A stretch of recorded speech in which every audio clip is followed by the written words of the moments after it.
नमस्कार. मी श्री चंद्रकांत पांडुरंग कारंडे, आपल्या धारावी शास्त्रीनगर महानगरपालिका लोकरा मराठी शाळेचा शाळा प्रमुख आहे आणि दररोज चुनाभट्टी ते शाळा हे अंतर माझं 25 मिनिटाच्या चालतच आहे. पण सुदैवानं आज चुनाभट्टीलाच आमचा दीपक वसंत पाखरे, आमचे जे कुटुंब आहे कारंडे परिवार, त्यांचा हा पाखरे परिवाराचा फार जुना संबंध. म्हणजे आमच्या वडिलांची बहीणच याची आजी, त्यामुळं ती आमची पिलीबाई म्हणजे आमची आजीच आहे. ती आत्या, वडिलांची बहीण म्हणजे आत्या. आणि त्यांच्या पण घरी 4 भाऊ, जसे आम्ही 4 भाऊ, सूर्यकांत, दत्तात्रय, शांताराम, चंद्रकांत. त्यातले त्यांचे 4 भाऊ, बाळकृष्ण, वसंत, दाजीराम आणि भगवान. म्हणजे असे हे 4 भावांची घरं असलेलं कुटुंब खूप सुंदर पहिल्यापासून. पण जसजशी मुलांची लग्न, त्यांना मुलं, परिवार वाढला, मग त्यांचे व्याप वाढले, मग घरं वाढली, तर या पद्धतीनं थोडासा फार कमी प्रमाणात का होईना परंतु भेटण्याचा योग आहे. आज हा आमचा दीपकचा चिरंजीव, वसंतचा चिरंजीव दीपक मला भेटलेला आहे. त्याच्यातूनच कळलं की गणेश, जो आमच्या बाळूचा मोठा मुलगा, पुन्हा दाजीराम याचा मोठा मुलगा प्रसाद, मला इच्छा होती खरं लग्नाला यायची, पण काय कळलं नसेल किंवा कामाच्या व्यापात राहणं सांग. पण मला कळल्यावर मी येणार नाही असं होणार नाही. मला सुखाची गोष्ट, दुःखाची गोष्ट कळल्यावर माझी तिथं जाण्याची उपस्थिती असतेच असते.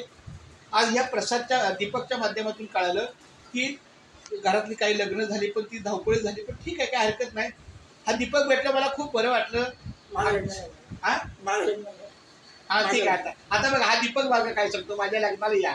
ज्या दिवशी लग्नाची प्रक्रिया असेल त्या दिवशी आठवणीनं सांगणं गरजेचं आहे. कारण त्यामुळं ठीक आहे, हरकत नाहीये.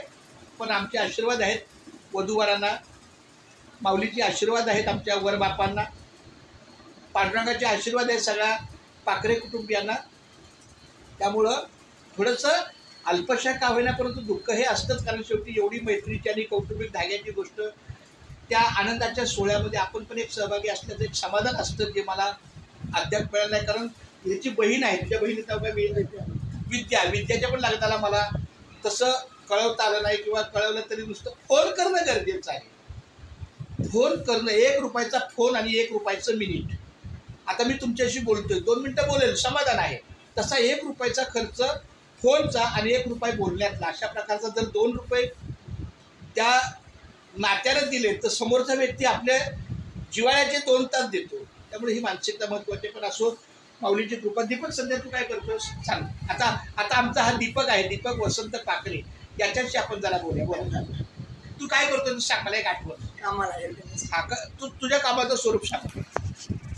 आमच्या इथे ॲक्च्युली कसं जे हेल्थ ओरिएंटेड प्रोडक्ट असतात ते आम्ही लोकांना प्रोव्हाइड करतो. जसं की हेल्थ इश्यू असेल कुठला, तर त्याच्याबद्दल एक संजीवनी ब्युटी सीबॉक्टॉन करून एक प्रोडक्ट आहे, ते आम्ही लोकांना प्रोव्हाइड करतो, जेणेकरून लोकांचे हेल्थ इश्यू चांगल्या प्रकारे रिकवर होतील. नॅचरल प्रोडक्ट आहेत. जसं की कुठलाही प्रॉब्लेम असू दे, हेल्थ इश्यूचा, डोक्याच्या केसापर्यंत तर पायाच्या नखापर्यंत सगळे हेल्थ इश्यू आपल्याकडे सॉल्व्ह. पण माझ्या शरीराकडे पाहून असं वाटतं का मला काहीतरी गरज आहे स्लिम व्हायची थोडीशी गरज आपल्याकडे खूप सुंदर असं. तर मी माझ्या दीपकला वचनबद्ध आहे, कटिबद्ध आहे की बाबा माझं आरोग्य तसं माऊलीच्या कृपेनं चांगलं आहे.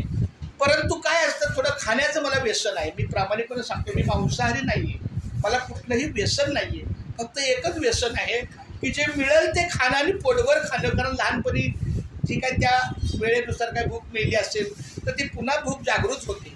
आता पोटभर जरी जेवलो आणि मला बोलला काका तुम्हाला वडापाव देऊया का, तर मी नाही म्हणणार नाही, मी खाणार. कारण तो मला माहिती आहे जातो कुठल्या तरी कोपऱ्यात जाऊन बसतो. तर अशा प्रकारचं माझं पोट म्हणजे मी स्वतः त्याचं पोतं केलेलं आहे. आणि त्या पोत्यात जेवढं भरताल तेवढं भरतो. हे माझी स्वतःची शोकांतिक आहे, पण मला ठीक आहे, ती बदलायची आहे. आणि आज 1 तारीख आहे, 1 एप्रिल आहे. सगळ्या गोष्टीतून आपण शिकू शकतो. तर दीपकला माझी विनंती आहे की कृपया त्यांनी माझ्यासाठी उपचारात्मक काय औषध असेल तर ते द्यावं. येस. Thank you very much. तुला कसं वाटलं काकाच्या शाळेत येऊन? एकदम छान वाटलं. जेव्हा मी यांना 2 वेळा भेटलो असाच मोमेंटमधून, तेव्हा मी बोलले मला की बरं झालं बाळा भेटला. मी बोललो की उलट आमचं भाग्य की आम्हाला अशी लोक अशा अचानक पद्धतीने भेटली, चांगली गोष्ट. Thank you very much. थँक्यू. एक मिनिट. थँक्यू.